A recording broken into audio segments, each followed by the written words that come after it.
يا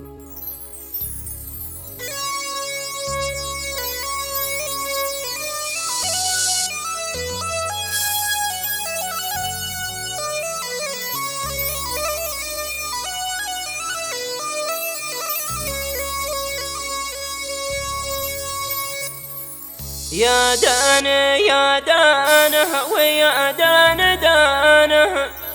يا دانه يا دانه ويا دانه داني، يا مرسالي قام شل مكتوب يا لأن ابعث له أشواق السلام والتحية. هذه القصيدة مهداة للخالة الفاضلة أشواق عبد حسان الصايدي أم محمد من ابنة أختها ميمونة أحمد قايد أم علياء. أداء الشاعر أبو الضياء سيف الزكري. تسجيلات استوديو يحصل.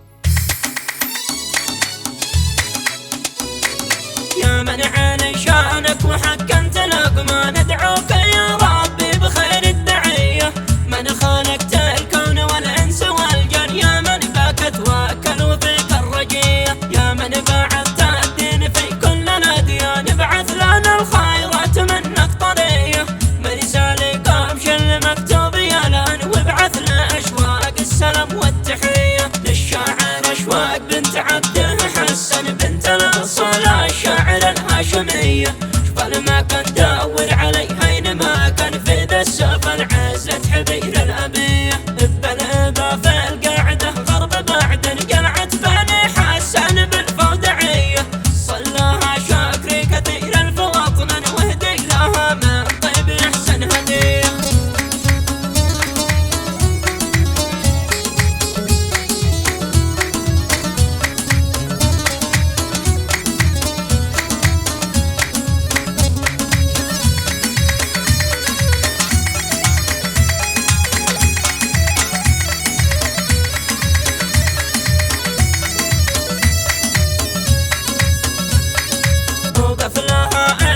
تعظيم بالشن يلقى فيها بالمكان العلية، ومن الورد والفل قدم لها الون، ومن الرياحين والحلي والكدية تهدي لها من كل غالي بالأثمان أغلى العطورات والبخور الندية، وصل لها بدعي مسجل بالألحان تسمع بها أبياتي شوية شوية، لا تندهش لا انت وتكون غلطان اقرا حروف شعري لها مستوية، أشواق شعرك على كل الأوطان وكل مكان نسمع لصيتك دوية، وشهرتك داوت على كل الأكوان وهاجسك هاجس فتح حيدرية، ضوءك سطع والنور في هاجسك بل وفي مجال الشعر بدعك قوية، نافستي بالأشعر على كل ميدان لك في مجال الشعر أكبر هوية، ناسجت أبيات القصيدة بإتقان واخترت أبيات القصيدة العلية.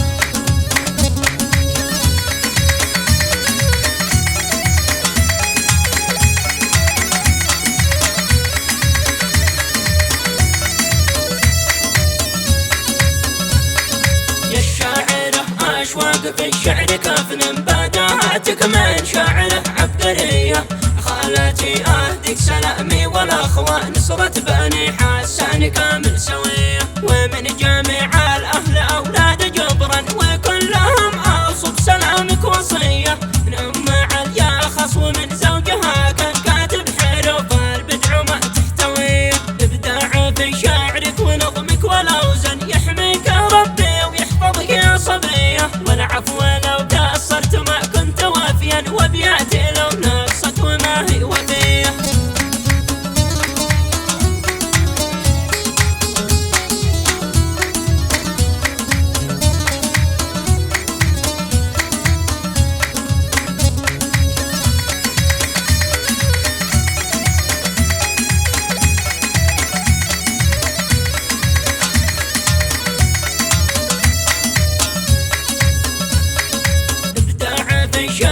ونظمك ولو زن يحميك